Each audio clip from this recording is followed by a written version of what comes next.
Mentari pagi telah menyala. Tanamkan semangat di dalam dada. Awali kerja dengan berdoa agar profesi ASN menjadi mulia. Alhamdulillah, Allahumma sholli ala sayyidina Muhammad wa ala ali sayyidina Muhammad. Salam sejahtera untuk kita semua.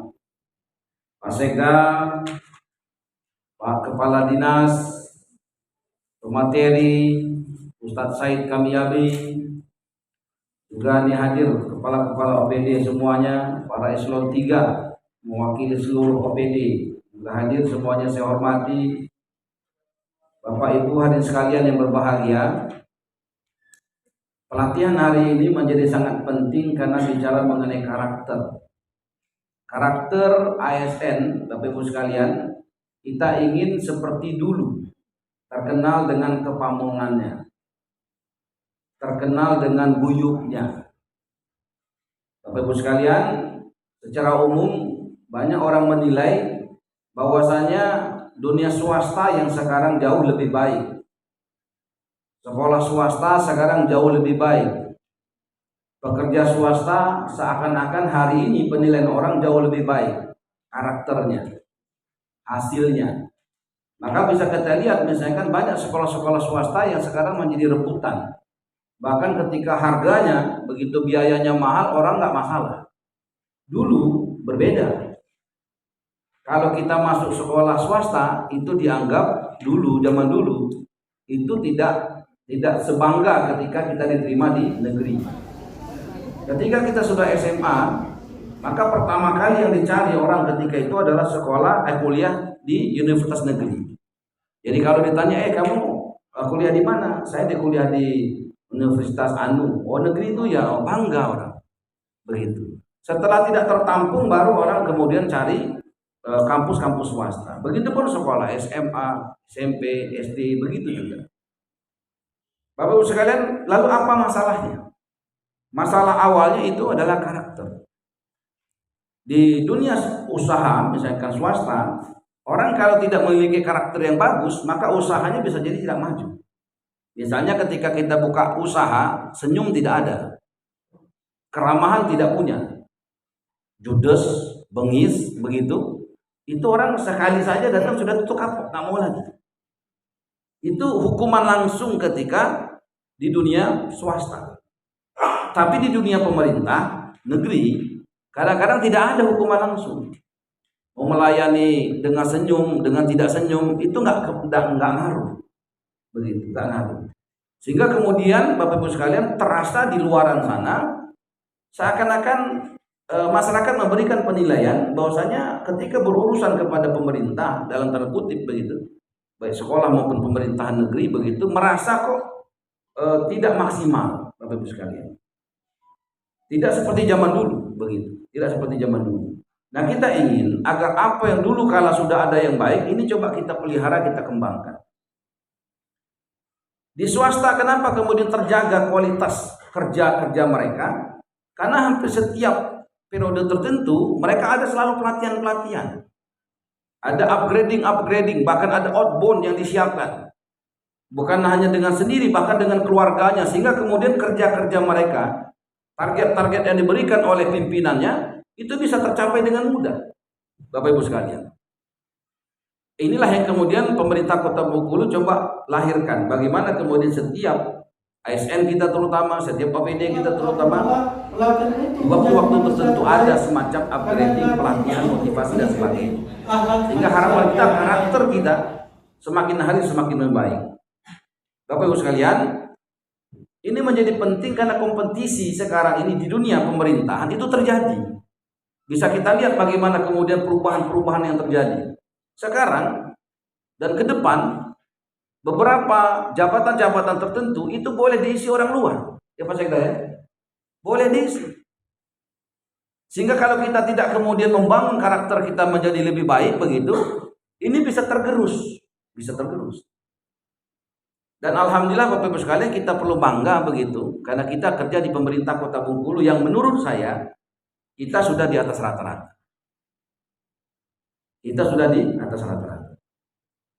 Tidak ada, boleh dicek di Google di mana saja. Tidak ada pemerintahan di Indonesia ini bahkan di dunia yang setiap harinya membawa nasi bungkus dari rumah begitu atau nasi kotak dari rumah dan itu diberikan kepada setiap perkantoran-perkantoran publik yang ada di kota.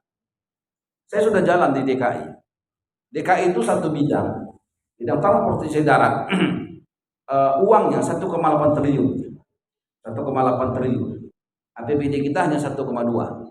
Sakota, ini satu bidang. Satu bidang transportasi darat anggarannya 1,8 triliun. Tapi kalau kita datang ke kantor camat mereka, kita sebagai warga ngurus satu urusan di kantor camat atau di kantor lurah atau di puskesmas atau di rumah sakit di DKI, jangan pernah berharap kita akan mendapatkan namanya nasi bungkus nasi kotak terenak dunia. Tidak akan ada. Betul apa betul? Tapi kalau kita datang ke kota Bengkulu sebagai warga punya urusan ke Dukcapil misalnya, ngurus KK KTP, urusannya pertama selesai, diberikan senyum, begitu orang bahagia dan tidak boleh pulang sebelum menikmati nasi bungkus terenak di dunia. Tapi sekali kalau kita kalikan asumsi 20.000 saja nasi bungkus tadi dikalikan 5.000 bungkus yang setiap hari dikumpulkan kurang lebih itu sudah 30 miliar. Kekuatan yang bisa digalang dari sedekah nasi bungkus. Dan sedekah nasi bungkus itu Bapak Ibu sekalian ini karakter, membangun karakter. Kenapa rumah tangga kita kok cenderung tidak berkah? Suami istri berantem terus, bahkan tidak sedikit yang berantakan rumahnya. Anaknya terjebak kepada aktivitas yang negatif, bukan karena eselonnya kurang tinggi, bukan karena mobilnya bukan yang terbaru, bukan karena rumahnya kurang besar, bukan karena perabotannya yang sudah jadul, tidak. Tetapi keberkahan di rumah itu yang kemudian mungkin kurang mendapatkan perhatian. Maka salah satu mitigasi langit yang kita bahasakan itu adalah bagaimana kemudian rumah tangganya menjadi sakinah mawaddah warahmah. Bagaimana kemudian ada keberkahan di rumah tangganya.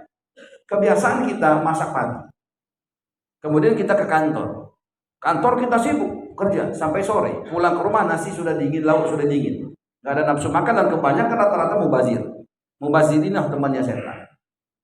Maka kita putuskan untuk tidak lagi bertemanan sama setan, temanannya sama wali kota saja. Caranya bagaimana? Bawa nasi bungkus ketika pagi ke kantor. Saya sudah kasih kepada sekda arahan kumpulkan. Enggak peduli soal lauknya, cuma jangan pulau tulang galau. Tidak, mentang-mentang tidak penting lauk, tulang.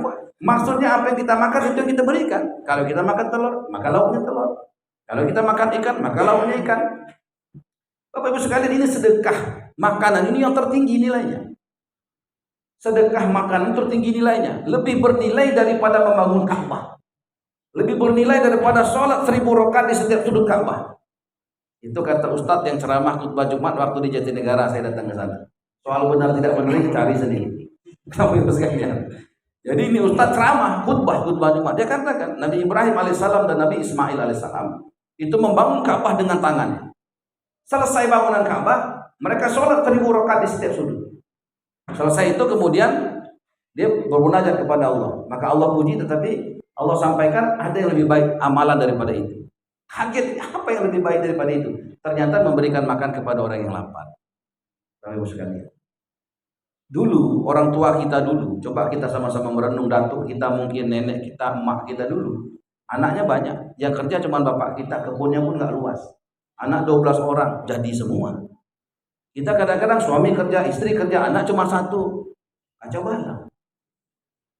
Apa penyebabnya keberkahan? Zaman dulu Bapak Ibu sekalian, kalau ada orang datang ke kampung kita, itu orang tua kita merasa malu kalau orang itu nggak datang ke rumah dan nggak dikasih makan.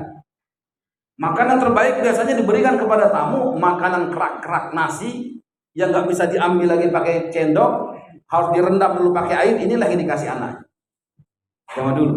Tetapi zaman dulu keberkahan luar biasa. Zaman sekarang rumah bagus sedikit di depan ditulis tidak terima tamu. Tamu wajib lapor 1 kali 24 jam. Awas anjing galak. Wah. Sehingga tamu itu datang membawa keberkahan. Pulang membawa keburukan-keburukan daripada si tuan rumah. Bapak Ibu sekalian, karakter seperti ini yang ingin kita bangun. Karakter yang menyenangkan. Karena kota ini sudah kita sepakat kota bahagia. Setiap warganya wajib bahagia, orang yang datang juga wajib bahagia. Satu hari pernah kita pemerintah Kota Bengkulu roadshow di Sumatera Barat. Seluruh kepala daerah Sumatera Barat alhamdulillah sudah kita ajak kerjasama, mulai gubernur, bupati, wali kota hampir seluruhnya. Dan kita diberikan kesempatan setiap waktu bicara di masjid-masjid. Dan ketika kita bicara di sana, kita ceritakan bagaimana tentang Bengkulu punya tekad membahagiakan siapapun yang datang. Rupanya ada ibu-ibu, kurang lebih 1 bis dari Padang itu datang ke Kota Bengkulu ingin membuktikan betul tidak ini cerita. Satu hari Pak Sekda telepon saya, bilang, Pak Wali, ini ada ibu-ibu 1 bis dari Sumatera Barat. Katanya mereka ingin membuktikan betul nggak kalau tamu dibahagiakan di sini. Oh iya, saya bilang, ya belum terlatih kita bagaimana melayani ibu-ibu. Kalau bapak-bapak sudah biasa begitu, tapi ibu-ibunya bagaimana? Maka alhamdulillah di alun-alun kita tuh ada 3 rumah dan itu difasilitasi. Setelah itu diajak makan maksudnya di rumah mana, makan sederhana.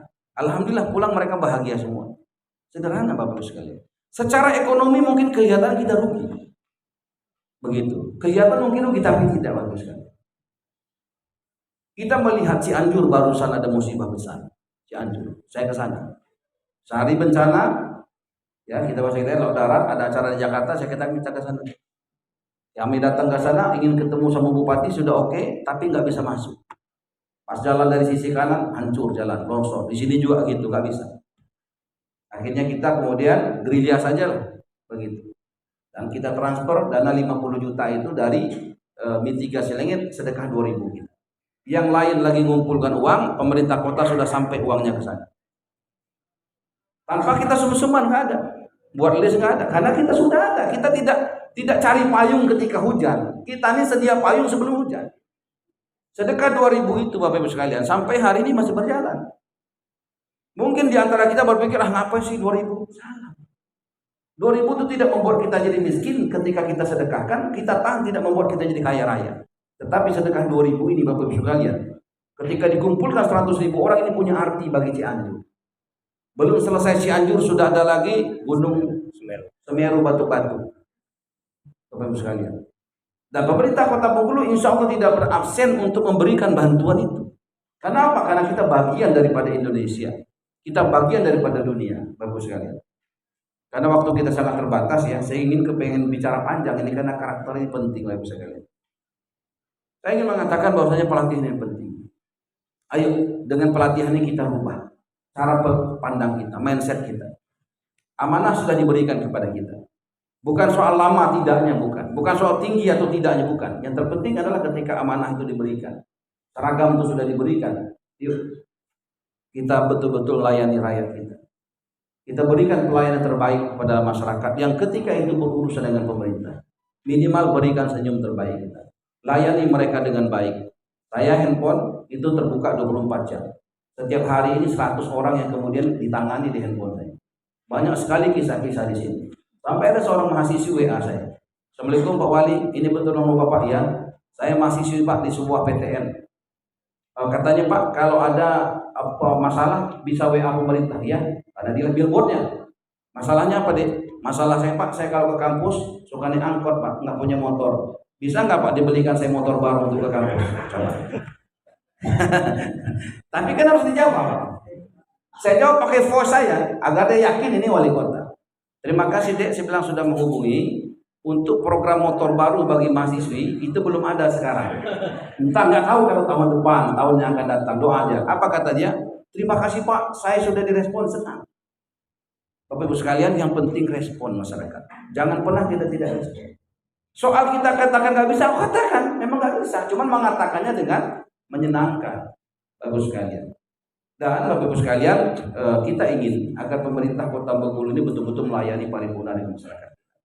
Maka Rumah Sakit Kota Bengkulu, RSAD itu Bapak Ibu sekalian seringkali mendapat komplain segala macam dan kita nanti terapi.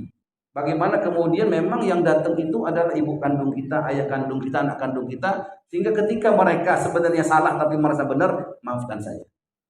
Maafkan saya. Bapak sekalian, ini mungkin yang perlu kami sampaikan sekali lagi. Selamat ya melakukan pelatihan ini. Mudah-mudahan dengan pelatihan ini karakter kita akan menjadi lebih baik dan saya ucapkan terima kasih.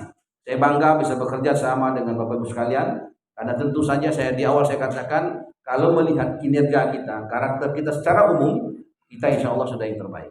Tetapi jangan sampai kita masuk zona nyaman, kita ingin terus memperbaiki diri kita, sehingga mudah-mudahan apa yang kita cita-citakan, kita harapkan betul-betul bisa menjadi kenyataan. Inilah mungkin yang perlu kami sampaikan. Terima kasih untuk semuanya. Kami mohon pamit karena sudah ditunggu dengan Pak Kapolres Bekajari. Kita ada acara. Nanti silakan pemateri saja yang menyampaikan soal mitigasi langit dan sebagainya. Dan mudah-mudahan Bapak Ibu sekalian, apa yang kita lakukan ini berguna bagi kita, bagi keluarga kita, bagi masyarakat tentunya. Dengan mengucapkan Bismillahirrahmanirrahim, maka acara pelatihan ini dengan resmi saya nyatakan dibuka.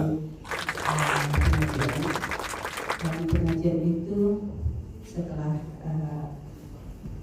mempelajari seperti apa kita sebagai hamba Allah di muka bumi ini. Terima kasih Ustaz.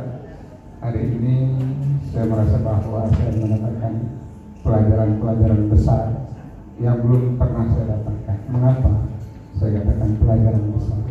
Karena memang sesungguhnya yang kita anut itu adalah Rasulullah, dan yang kita patut kita ikuti itu adalah Rasulullah. Sehingga sunnah-sunnah ini adalah sunnah-sunnah besar yang memang harus dilaksanakan. Bukan kecil. Sekali lagi kami ucapkan terima kasih atas pelajaran ini. Semoga semua kita dapat melaksanakan sunnah-sunnah. Pak Ustadz, kami sangat berterima kasih dengan adanya pendidikan tentang karakter dan disiplin yang diajari oleh beberapa ilmu yang telah Pak Ustadz ajarkan tadi. Sangat bermanfaat sekali bagi kami dan selalu pencerahan bagi kami dari hal yang tidak kami tahu menjadi tahu. Contoh, alhamdulillah pada hari ini kami semua, khususnya pada hari ini para pejabat eselon 3 mendapat pencerahan bagaimana kita mengenal Allah dan mentaati perintahnya, dan bagaimana praktek di kehidupan sehari-hari untuk kita mengikuti sunnah yang dituntun oleh Rasulullah. Terima kasih atas pencerahannya pada hari ini. Semoga dua hal yang satu itu terkait dengan mengenal Allah. Jadi mengenal Allah tadi kalau atasan atau atasan itu yang poin kita seperti itu. Tapi kalau Allah kok enggak, kalau kita belum mengenal Allah, makanya kita lakukan. Cambiabel.